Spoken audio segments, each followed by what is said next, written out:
So, Halloween's pretty well fucked this year for the kids, right? A lot of cities and towns are recommending against it, and in the cities that are allowing it, who's participating? A lot of people are still gonna be like, nah, don't bring your little diseased pigeons around here.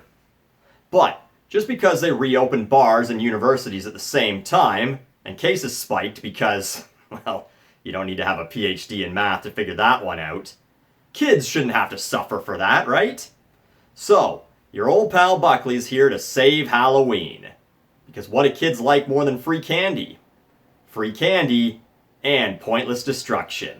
So, first thing we need is a pumpkin. Easy. Go buy one. I got a little one. This would be for diabetic kids that can have a little candy, but go get your kids a full-size pumpkin. Seriously, they didn't even get to go on vacation this year. Oh, and of course, you need candy. Get whatever candy your kids like, or whatever candy you like that you're gonna eat when your kids crash from their sugar coma. Get a scoop, some gloves if you don't like pumpkin guts under your fingernails, a bowl to put the pumpkin guts in, and a knife. Ignore every bit of safety and start stabbing the pumpkin around the top with your thumb directly under the blade like an idiot. Remember, you want to cut on an inward angle so you can just stick the lid back on when you're done. Then, scoop it out with your novelty twisted metal ice cream scoop. Now, you might be wondering, well, what if the kids want to help? Won't this really ruin the surprise? Sorry, is this an Xbox? No? Then your kids don't give a shit. Really scoop this thing out, drag those sides until it's like nails on a chalkboard. Cut the junk off the top, and rinse it out to try and get the last little remnants. I put a paper towel in mine and let it sit to dry out and soak some of that up. And remember, don't waste those seeds, you can roast those later.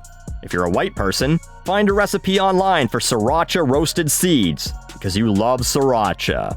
You can decorate it if you want, or if your kids aren't distracted by a shiny object, get them to decorate it. They're the ones that are going to be smashing it, why should you waste the effort? But don't tell them they're going to break it, try and keep that a surprise. Then, on Halloween, have your kids dress up, go outside, and give them their pumpkin. You've filled it with candy at this point. My advice would be to fill it pretty close to smashing time so it doesn't end up making all the candy wrappers smell too pumpkin-y. But if you're kind of a dick parent, let that shit ferment for a few days. Then, smashy smashy. Film the whole thing and tell the kids it's for the TikTok #Pumpkin Smash Challenge or some nonsense. Tell them to try and be creative with how they break it. Otherwise, you're not going to get many likes. And don't worry about the candy inside. It's candy. Who cares if it gets a little beat up? You're just going to eat it anyway. You can't bruise a Wonder Bar. Now, you might be thinking, Buckley, why didn't you just use a piñata? Because a pumpkin is nature's piñata, and it's Halloween. Yeah, I guess you could have just been a boring parent and made a piñata, which is something that kids are supposed to smash, instead of letting your kids kick the shit out of something they're not supposed to break normally. Yeah, that would be super exciting. Happy Halloween.